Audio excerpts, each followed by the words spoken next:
കൊല്ലത്ത് സംഘർഷത്തിനിടെ മകളുടെ ആൺ സുഹൃത്തിനെ പിതാവ് കുത്തിക്കൊന്നു. ഇരവിപുരം സ്വദേശി അരുൺകുമാറാണ് മരിച്ചത്. ഇരവിപുരം വഞ്ചിക്കോവിൽ സ്വദേശി പ്രസാദ് ശക്തികുളങ്ങര പോലീസിൽ കീഴടങ്ങി. കണ്ണൻ നായരുണ്ട് കൂടുതൽ വിവരങ്ങളുമായി. കണ്ണൻ, എപ്പോഴായിരുന്നു ഈ സംഭവം? വല്ലാതെ നടുക്കുന്ന ഞെട്ടലുണ്ടാക്കുന്ന സംഭവമാണ്. എന്താണ് പോലീസ് ഇതേക്കുറിച്ച് പറയുന്നത് കണ്ണൻ? ഉമൈബാൻ, ഇന്ന് വൈകിട്ട് 6:30 സംഭവം ഉണ്ടായത്. ഇരവൂർ സ്വദേശി അരുൺകുമാറാണ് മരിച്ചത്. ഇയാളെ കുത്തിയ ഇരവൂർ സ്വദേശിയായിട്ടുള്ള പ്രസാദ് ശക്തികുളങ്ങര പോലീസ് സ്റ്റേഷനിൽ കീഴടങ്ങുകയും ചെയ്തു. അരുൺകുമാർ മകളെ ശല്യം ചെയ്യുന്നുവെന്ന് ആരോപിച്ച് പ്രസാദും അരുണും തമ്മിൽ ഫോണിലൂടെ വാക്കേറ്റമുണ്ടായി. ഇതിനു പിന്നാലെ അരുണും സുഹൃത്തുക്കളും ഇത് ചോദ്യം ചെയ്യാൻ ഇരവിപുരം ഇരട്ടക്കടയിലെത്തി. അവിടെ വെച്ച് അരുണും പ്രസാദും തമ്മിൽ തർക്കമുണ്ടായി. അരുൺകുമാർ പെൺകുട്ടി താമസിക്കുന്ന ശക്തികുളങ്ങര പോലീസ് സ്റ്റേഷൻ പരിധിയിൽ കൊല്ലം വെസ്റ്റ് പോലീസ് സ്റ്റേഷൻ പരിധിയിലുള്ള വീട്ടിലേക്ക് എത്തി. പെൺകുട്ടിയുമായി സംസാരിക്കുന്നതിനിടെ പ്രസാദും ആ വീട്ടിലേക്ക് എത്തി. അവിടെ വെച്ച് ഇരുവരും തമ്മിൽ സംഘർഷമുണ്ടായി. അതിനിടെ വീട്ടിലുണ്ടായിരുന്ന കത്തി ഉപയോഗിച്ച് പ്രസാദ് അരുൺകുമാറിന്റെ നെഞ്ചിൽ കുത്തുകയായിരുന്നു. സുഹൃത്താണ് അരുൺകുമാറിനെ കൊല്ലം ജില്ലാ ആശുപത്രിയിലേക്ക് എത്തിച്ചത്. അവിടെ വെച്ച് അരുണിന്റെ ജീവൻ 8 മണിയോടുകൂടി നഷ്ടമായി. ഇതിന് പിന്നാലെയാണ് പ്രസാദ് ശക്തികുളങ്ങര പോലീസ് സ്റ്റേഷനിൽ കീഴടങ്ങിയത്.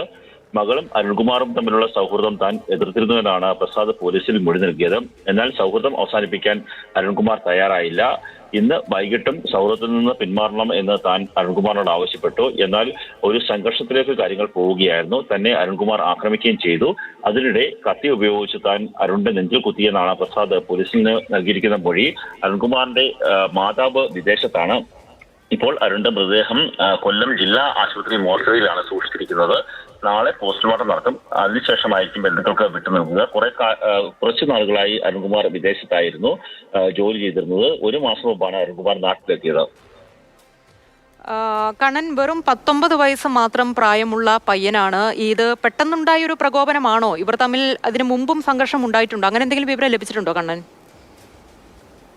ഇന്ന് രാവിലെ മുതൽ തർക്കങ്ങളും സംഘർഷങ്ങളും ഉണ്ടായിട്ടുണ്ട് എന്ന് മാത്രമാണ് നമുക്ക് ലഭിച്ചിരിക്കുന്നത്. പോലീസ് ഈ പ്രസാദിനെ വിശദമായി ചോദ്യം ചെയ്യുകയാണ്. ഇപ്പോൾ കൊല്ലം ACP ഷെരീഫിന്റെ നേതൃത്വത്തിലുള്ള സംഘം അവിടെ ശക്തികുളങ്ങര പോലീസ് സ്റ്റേഷനിലുണ്ട്. അദ്ദേഹം വിശദമായി ഈ പറയുന്ന പ്രസാദിനെ ചോദ്യം ചെയ്യുകയാണ്. ആദ്യ ചോദ്യം ചെയ്യൽ മകളുമായുള്ള ഒരു സൗഹൃദം അവസാനിപ്പിക്കണമെന്ന് അരുൺകുമാറിനോട് പ്രസാദ് ആവശ്യപ്പെട്ടിരുന്നു എന്നാണ് മനസ്സിലാക്കുവാൻ സാധിക്കുന്നത്. എന്നാൽ അരുൺകുമാർ അതിന് തയ്യാറായില്ല. അതിന്റെ പേരിലുള്ള വൈരാഗ്യം ഒരു സംഘർഷത്തിലേക്ക് കലാശിക്കുകയായിരുന്നു. ഇന്ന് ആദ്യം ഫോണിലൂടെയാണ് ഇരുവരും തമ്മിൽ തർക്കമുണ്ടായത്. അതിനുശേഷം ഇരട്ടക്കടയിൽ, അതായത് ഇരവിപുരത്തെ ഇരട്ടക്കടയിലേക്ക് അരുൺകുമാർ എത്തുന്നു. അവിടെ വെച്ച് പ്രസാദും അരുൺകുമാറും തമ്മിൽ തർക്കമുണ്ടാകുന്നു. അതിനിടെയാണ് അരുൺകുമാർ ഈ പെൺകുട്ടിയെ താമസിച്ചിരുന്ന കൊല്ലം വെസ്റ്റ് പോലീസ് സ്റ്റേഷൻ പരിധിയിലുള്ള ബന്ധുവീട്ടിലേക്ക് എത്തുന്നത്. അവിടെ വെച്ച് പെൺകുട്ടിയുമായി അരുൺകുമാർ സംസാരിക്കുന്നതിനിടെ പ്രസാദും അവിടേക്ക് എത്തുന്നു. അവിടെ വെച്ച് ഇരുവരും തമ്മിൽ വീണ്ടും തർക്കമുണ്ടാവുകയും കയ്യേറ്റമുണ്ടാവുകയുമായിരുന്നു. അപ്പോഴാണ് വീട്ടിലുണ്ടായിരുന്ന കത്തി ഉപയോഗിച്ച് അരുൺകുമാറിന്റെ നെഞ്ചിൽ പ്രസാദ് കുത്തിയത്. അങ്ങനെയാണ് ഗുരുതരമായി പരിക്കേറ്റത്. ഉടൻ തന്നെ കൊല്ലം ജില്ലാ ആശുപത്രിയിലേക്ക് അരുൺകുമാറിനെ എത്തിച്ചു. എന്നാൽ 8 മണിയോടുകൂടി മരണത്തിന് അരുൺകുമാർ കീഴടങ്ങുകയായിരുന്നു.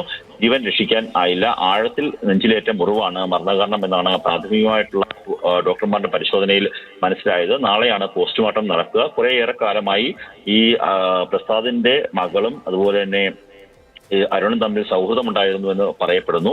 അങ്ങനെയുള്ള സൗഹൃദത്തെ പ്രസാദ് എതിർത്തു. അതിന്റെ പേരിലുള്ള തർക്കമാണ് ഇപ്പോൾ ഒരു ദാരുണമായിട്ടുള്ള കൊലപാതകത്തിലേക്ക് നയിച്ചത്. എന്തായാലും അതിദാരുണമായിട്ടുള്ള സംഭവമാണ് നടന്നത്. കൊല്ലത്താണ് മകളുടെ ആൺ സുഹൃത്തിനെ പിതാവ് കുത്തിക്കൊന്നത്.